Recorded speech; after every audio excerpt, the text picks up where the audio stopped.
अच्छा, आप ये समझते हैं कि ऑफशोरिंग क्या है? सबसे पहले मैं आपको ये बताना चाहता हूँ कि आप ये समझें कि हमारी जो कंपनी है, एक सॉफ्टवेयर कंपनी है जो कि यूएसए में है, और वो जो है वो डिफरेंट सॉफ्टवेयर्स बनाते हैं, ठीक है? सॉफ्टवेयर्स बनाते हैं, वेबसाइट बनाते हैं, आईटी सॉल्यूशंस देते हैं, और इनका एक कॉल सेंटर भी है। जाहिर सी बात है, जो कॉल सेंटर्स वगैरह होते हैं, जो प्रॉब्लम होती है तो ये हायर करते हैं, जिसमें 100 लोग काम करते हैं, जिसमें 100 लोग काम करते हैं। अब आपको ये पता है कि यूएसए में जो है वो राइट्स जो है वो बहुत ज़्यादा है, एम्प्लॉयज़ से रिलेटेड, सप्लायर, मतलब हर चीज़ से रिलेटेड जो है ना, लॉज बहुत ज़्यादा स्ट्रॉन्ग है।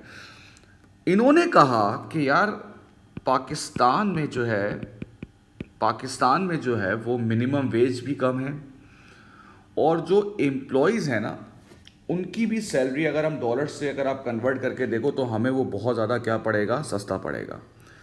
इन्होंने अपना ये वाला यूनिट जो कॉल सेंटर है ये ट्रांसफ़र कर दिया पाकिस्तान में। इन्होंने पाकिस्तान में अपने बिजनेस का जो एक फंक्शन था वो शिफ्ट कर दिया। तो इस प्रोसेस को हम क्या कहते हैं बेटा?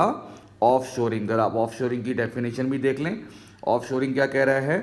The relocation of a business process, the process not the entire business, from one country to another country is called offshoring. ठीक है ना? अब मतलब बेसिकली यही है कि अपने बिजनेस का कोई भी एक मैन्युफैक्चरिंग प्लांट उठा के, अब जब आपने देखा होगा कि चाइना, जर्मनी वगैरह में बहुत ज़्यादा अच्छी प्रोडक्शन होती है, चीप प्रोडक्शन होती है, तो ये लोग अक्सर लोग क्या करते हैं कि अपना मैन्युफैक्चरिंग वाला जो फंक्शन है वो उठा के वहाँ पे शिफ्ट कर देते हैं। तो ये कहलाता है ऑफशोर। अब सवाल ये पैदा होता है कि ये ऐसा क्यों करते हैं? सबसे पहले आप, हर बिजनेस क्यों अपना एक प्लांट या कुछ भी बंद करके दूसरे कंट्री में जा रहा है? हर चीज़ का जो मेन रीज़न, ये रीज़न आ रहे हैं सारे। पहला है रिड्यूस कॉस्ट, ठीक है ना? या तो आपको कॉस्ट सस्ती पड़ रही है। लोग चाइना में क्यों जा रहे हैं? सस्ता है लेबर। लोग अभी पाकिस्तान में अभी क्यों कह रहे थे पाकिस्तान में लेबर राइट्स कम हैं, लेबर की चीज़ें कम हैं, तो ऑब्वियसली बात है वो आपको सस्ता पड़ जाएगा। या तो आपका डिसीजन कॉस्ट की बेस पर होता है, या आपका जो डिसीजन होगा वो वेल क्वालिफाइड, जिसे कहते हैं ना कॉम्पिटेंट वर्क फोर्स को एक्सेस करने के लिए। आप ज़रा देखना मेरी बात। मेरी आईटी कंपनी है, और आईटी में एक चीज़ है वेबसाइट सॉल्यूशंस, ठीक है?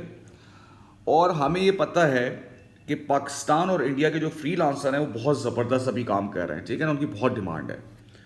अब अगर मैं पाकिस्तान से एक बंदे को बुलाऊंगा तो वो मुझे कॉस्टली पड़ेगा। ऐसा ही है, ये कंपनी अगर पाकिस्तान से बुलाएगी तो जाहिर सी बात है, जब वो छोड़ के आते हैं तो उनको कॉस्ट ज़्यादा जिसे करना पड़ता है। हम क्या करते हैं कि हमने अपना एक कॉल सेंटर या कोई भी एक डिपार्टमेंट उठा के पाकिस्तान में या इंडिया में शिफ्ट कर दिया, क्योंकि उसका रीज़न क्या था कि वहाँ पे वेल क्वालिफाइड बंदे जो थे वो वहाँ पे थे, तो इसलिए हमने वो डिपार्टमेंट जो है वहाँ पे शिफ्ट कर दिया, ठीक है ना?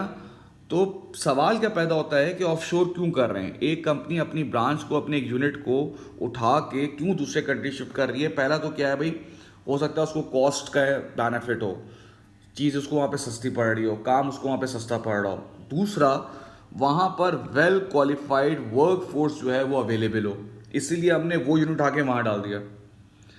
तीसरा क्या है? Access to global market, access to global market. अब ये एग्जाम्पल हम चेंज कर देते हैं, समझें। पाकिस्तान में मेरी जो है वो एक फ़र्नीचर की कंपनी है, फ़र्नीचर मैं बनाता हूँ, ठीक है भाई? और ये मैं जाके बेचता हूँ कहाँ पे? दुबई वगैरह में। अब मैंने कहा यार, अगर मैं अपना यूनिट उठा के, अपना जो यूनिट है, प्रोडक्शन यूनिट है, वो मैं दुबई शिफ्ट कर दूंगा, तो दुबई आपको पता है कि उसमें कितने डिफरेंट जिसे कहते हैं लोग जो है वहाँ पे रहते हैं, तो मैं ग्लोबल मार्केट को ज़्यादा अच्छी तरीके से एक्सेस कर सकता हूँ। फिर मेरा जाहिर सी बात है फर्नीचर वहीं बनेगा।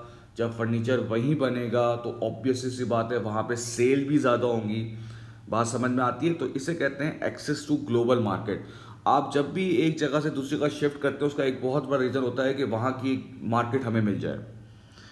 अब उसके बाद है avoid trade barrier, avoid trade barriers.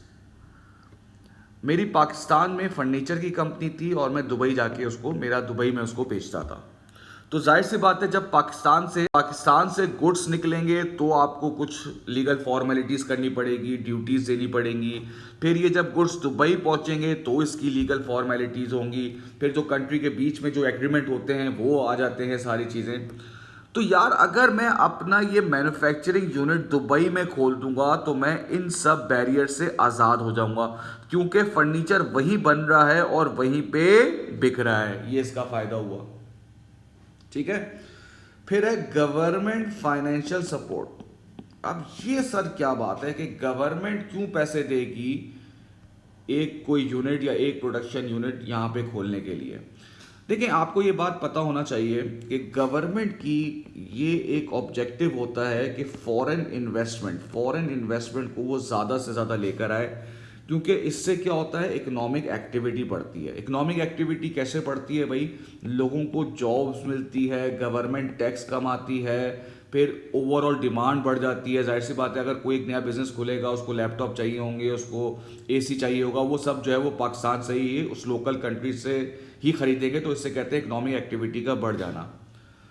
तो हो सकता है कि मैंने एक बहुत बड़ी मैन्युफैक्चरिंग यूनिट जर्मनी को ऑफर की हो, ऐसा हो नहीं सकता, लेकिन मैं एग्जांपल दे रहा हूँ क्योंकि जर्मनी से पाकिस्तान क्या है। मैंने कहा यार आप अपने प्लांट की जो कीमत बताएं, जो आपका प्लांट लगा हुआ है। उसने कहा हमारा यहाँ पे 100 मिलियन डॉलर्स का लगा हुआ है।